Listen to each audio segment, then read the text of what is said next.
Hey guys, what's up? You're right here today. Welcome back to React to Matthew Santera Top 10s, episode 5. It's been a while since I did this. Today we're going to be doing the top 10 craziest game shows of all time. Here we go. So everybody loves a good game show. They're fun and exhilarating because we get to see regular people win some pretty extraordinary stuff. Yep. But you pretty much only know about the normal ones. For example, like The Price is Right, which has been running for over 60 years. Yeah. But not every game show in the world is based off of, simple and fun things like spinning a wheel or even safe things. No, they're not. No, in fact, there have been some game shows that are so outrageous in not only what they do to the contestants, but also what they make the contestants do, that they're either going to make you gasp, cringe, or just straight up gag. So today, I'm going to tell you about the most outrageous game shows that have ever aired. And seriously, you're going to want to prepare yourself. So today, I'm going to tell you about the most... Man, it's been slow. Hold on. outrageous game shows. I'm gonna restart it. Sorry. So everybody loves a good game show. They're fun and exhilarating because we get to see regular people win some pretty extraordinary stuff. But you pretty much only know about the normal ones. For example, like The Price is Right, which has been running for over 60 years. But not every game show in the world is based off of, simple and fun things like spinning a wheel or even safe things. No, they're not. No, in fact, there have been some game shows that are so outrageous in not only what they do to the contestants, but also what they make the contestants do, that they're either going to make you gasp, cringe, or just straight up gag. So today, I'm going to tell you about the most outrageous game shows that have ever aired. And seriously, you're going to want to prepare yourself for this one. It's freaky. Here are the 10 craziest game shows of all time. Number 1 is Human Tetris. Let's start off with a game that mixes one of the greatest old arcade classics of all time with a strangely ridiculous amount of flexibility and the requirement to avoid walls that are quickly moving towards you. That sounds fake. Also known as Brain Wall or Hole in the Wall, this game originated in Japan and involves contestants wearing helmets, elbow pads, and knee pads, and I'm going to explain why. See, the contestants are required to desperately contort their bodies just so they can fit through the Tetris-shaped piece holes in the styrofoam in the walls that are moving towards them. So either you pull a hammy or you're subjected to a claustrophobic nightmare. That sounds like something I'd like to subject myself to. No? Now, this game might sound strange to many of you, and trust me, it does me as well, but it's now quite common pretty much all over the world. Personally, I'm not flexible and I would never try this game because what's the point of winning a car when you broke your back in the process of trying to win it? Yeah. Damn it. This fucking thing is so damn slow whenever I do it. My friends, that's called logic. More of these contestants should use it. Number 2 is Distraction. Well, the name of the game pretty much says it all in this one. Released in the United Kingdom in October of 2003, this game show was hosted by British comedian Jimmy Carr and only ran for one series. And it'll make sense as to why in just a minute. Yeah, that one series is all that was needed to nab a spot on this list. The object of the game was to answer more trivia questions than the other players, which seems harmless, except that each new round introduced a distraction. But these distractions either made the contestant uncomfortable or actually delivered real pain so that the contestant would be distracted. These distractions included nudists running around, electric shocks, and tattoo needles. And the thing is, the contestants never knew when the distraction was going to happen. Sometimes they occurred during the round, and sometimes they were activated when a contestant thought that they had the right answer. Either way, it created a pretty successful concept that was both hilarious and bizarre, except that it was canceled because you can't cause people real pain. But I'm going to be completely honest. You offer me a Lamborghini, and feel free to hook up whatever you want to me, jumper cables, whatever. Just shock, shock, shock, Lambo, Lambo, Lambo. That's it. Number 3 is the marshmallow game. See, some people think that marshmallows are best for, campfires and s'mores, but the Japanese think differently. This game originated in Japan and is yet another one to find its way into Western culture. In fact, it was actually featured on the Ellen DeGeneres show. It's actually pretty simple. An elastic ties the contestant's head to a wall behind them, and then they basically try to stretch forward without any use of their hands until they successfully consume a marshmallow. This is an incredibly silly game and also awesome in so many ways. I mean, not only do you get to eat a marshmallow, but you also get to entertain everyone who watches you by, contorting your face into ridiculous expressions. Holy God, you're welcome for that visual. Number 4 is Tore.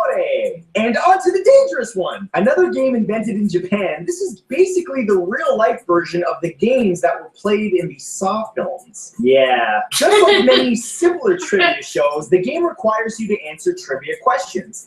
However, unlike those programs, for every answer a player gets wrong, they are wrapped up a little bit more and a little bit more until they resemble a mummy. Then, if you get enough wrong and the wrapping reaches your head, they quickly stuff you into a sarcophagus. Yay for claustrophobia! The game also gets stranger from there, but that's pretty much the most terrifying part. Yeah. All the Japanese fear, entertainment, and comedy. It all just gets mixed in together into a weird entertainment stew. Gotta love it. Number 5 is El Gran Juego de la Oca. This game is basically just a giant 63-square board game in which the contestants are the pieces. El Gran Juego de la Oca was originally created in Italy and then ran off and on between 1993 and 1998 out of Madrid, Spain. It translates to, and this is my favorite, the game of the goose. The game involves rolling electric die and then moving that many spaces while you try to land on the 63rd space and thus win the game. However, before the 63rd space, there's a challenge that has to be overcome or a change that occurs in the game. How devious. What kind of challenges? Well, for example, on some spaces, gross foods would need to be consumed at a fictional Chinese restaurant. Others require the player to mud wrestle a professional wrestler, and some involve being shaved bald or waxed. Ooh, sign me up for this one. I've already completed one of the challenges. Number 6 is AK Bingo. A variety series that knows how to push the boundaries of entertainment, AK Bingo is hosted by Japanese comedy duo Owari. Owari, which translates into Bad Boys, consists of spectacularly bizarre contests which occur between contestants. They involve quizzes, puzzle solving, and physical feats that are just out there. As if trying to be kind of a fear factor on steroids, the game requires contestants to eat really gross delicacies, as well as play a very strange form of dodgeball that really doesn't have any rules. One competition actually has 2 players comparing the strength of their lungs by blowing into either side of a long, clear plastic tube and trying to get a dead insect into the other opponent's mouth. No, I don't want to talk about this anymore. I'm not playing this game. Number 7 is Tutti Frutti. Originally developed in Italy and called Colpo Grosso, or Big Score, Tutti Frutti premiered in Germany in January of 1990 and ran for a total of 140 episodes. This bizarre and very controversial game show caused quite a stir, drawing outrage from viewers who weren't expecting the program to have the level of, well, nudity and sexuality that it did. Now, the game was pretty innovative at the time technologically. However, when the objective of the game is to get as many points from guessing correct answers as you can so that you can remove an equal number of clothing articles from a stripper, things are, yeah, a little bit controversial. Yeah. I've never seen this game. Are replays available online?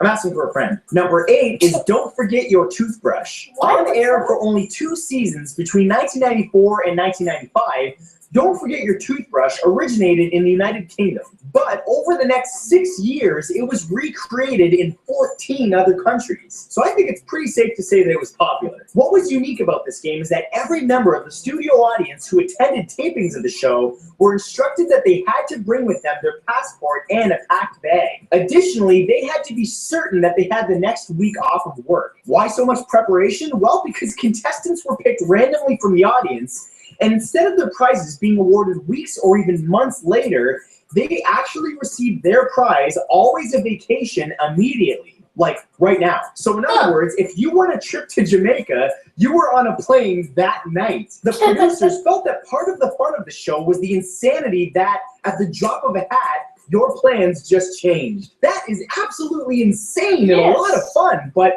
I gotta be honest, that is also a huge gamble. Like, if I was one of the people in the audience that did not get picked, which the majority don't, you just took the next week off and you're sitting at home just making sad faces because you're at home and not in Jamaica. Number 9 is The Intercept. This game originated in Russia. All the normal stuff comes out of Russia. From the country that brought us the most dangerous form of roulette comes one of the most controversial and craziest games that you could possibly play. Called The Intercept, this game show takes real people and offers a wonderful grand prize of a new car.